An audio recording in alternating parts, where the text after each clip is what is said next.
Hi, you're back with M Candy's tutorial. This is part 3, puttying. Woot! So the first thing I like to do before I start puttying is to mark where exactly I'm going to be puttying major areas. So I'm not too sure if you can see it very well, but there's quite a large line here from the mold that they used. So I'll use just a black marker and just draw a line wherever it is. Doesn't have to be perfect, just so long as this is just a guide to make sure that you don't forget that this is here. Oh yeah, and that's really crooked. But I'll definitely remember that it is there. So I'll do that for each piece, just like this one. When there's kind of a larger area, I just color it in pretty much. And there as well. So another reason why I use a marker to show where exactly the area is for really small air bubbles. Often enough when you're puttying you kind of miss out on them, so I use a really bright light to see where I'm going, and I'll just mark with my pen where the dots are to make sure that I don't miss out on them later. So now all the pieces are marked, so I'm going to start puttying. I'm going to start with my red Bondo. And I use a Q-tip to applicate it, and on her leg I'm going to start with her knee and just add a generous amount. It doesn't have to look perfect. I know it looks a little bit messy, but in the end we're just going to sand it off anyway, so at least we need to make sure that all of the putty is getting into the area that I want it to get into, all of the holes and the seams.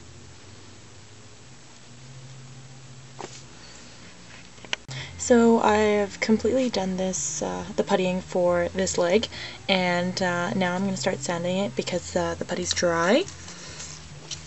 And I'm just using a 400 grit and just get the excess putty off.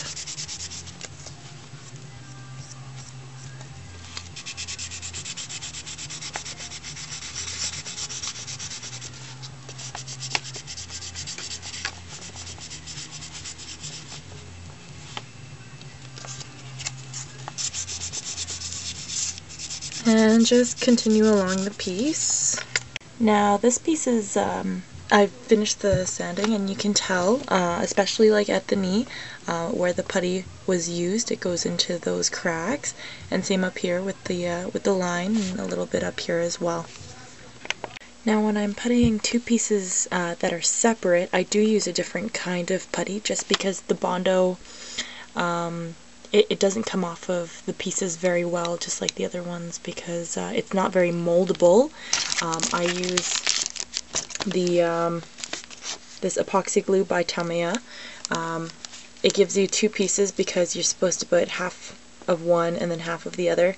One of them's a hardener and then the other one's the actual putty. So you use the same amount of each kind. I'm just going to use a little bit just as this part as an example. And you just want to mix it up so the colors, you can't see each color like the green or the white. It should just be one uniform color.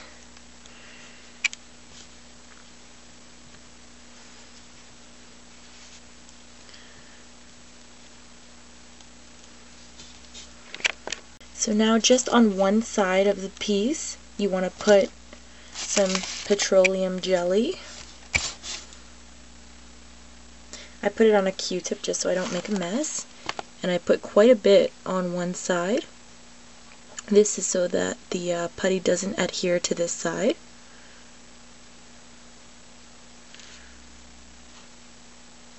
I like to put on a lot just so if I accidentally do leave the putty on for too long, and it does harden, most of the time it's really good with still coming off, as long as I put plenty of petroleum jelly, not just on the inside but on the outside as well. You might have a little bit of cleanup later on, but it's better than having to re-putty the piece.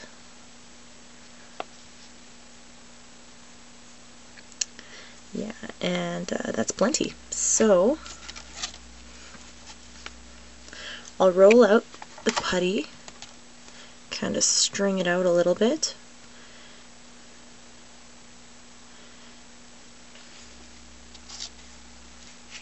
And place it around the piece.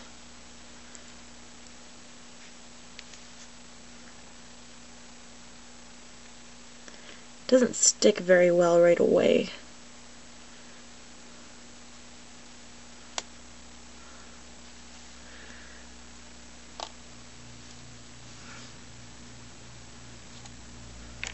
So this is what it looks like after some persuading.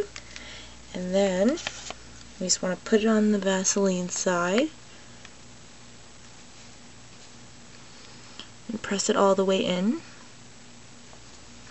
Make sure that it's in the position that you want it to be.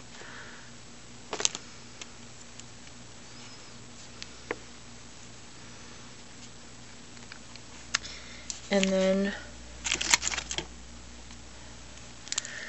with something sharp, I just like to use this wooden skewer. I'll take away the excess putty.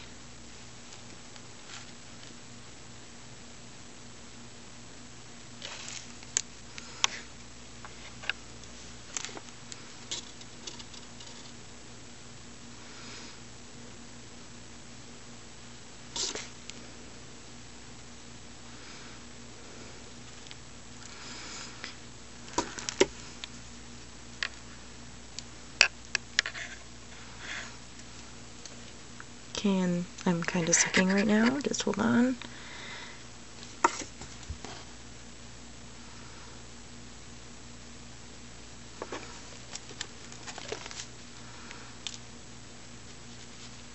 Sometimes if you notice the putty is pulling away, you might want to just put a little bit more into the piece. Luckily that's why I have a pointy skewer, so I can get in there.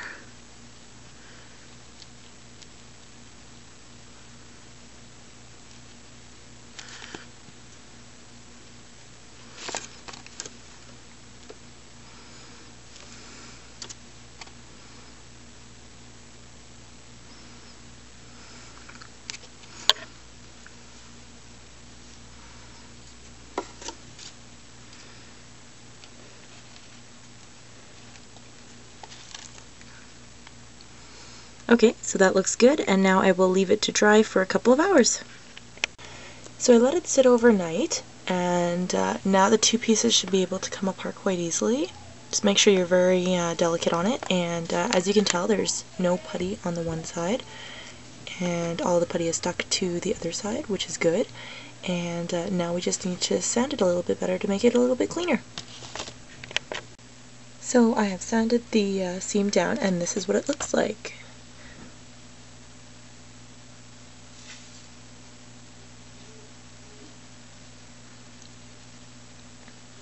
And you can still take the piece off, but there is very little gap, which is good. Woohoo! So now that the piece is prepped, you just want to make sure you get all the Vaseline off. You can wash it all over again, but I just like to take a cloth and wet it down a little bit, and then just dry it off. That normally gets off all the Vaseline. And there you have it. Your pieces are prepped, and now the next step is primer.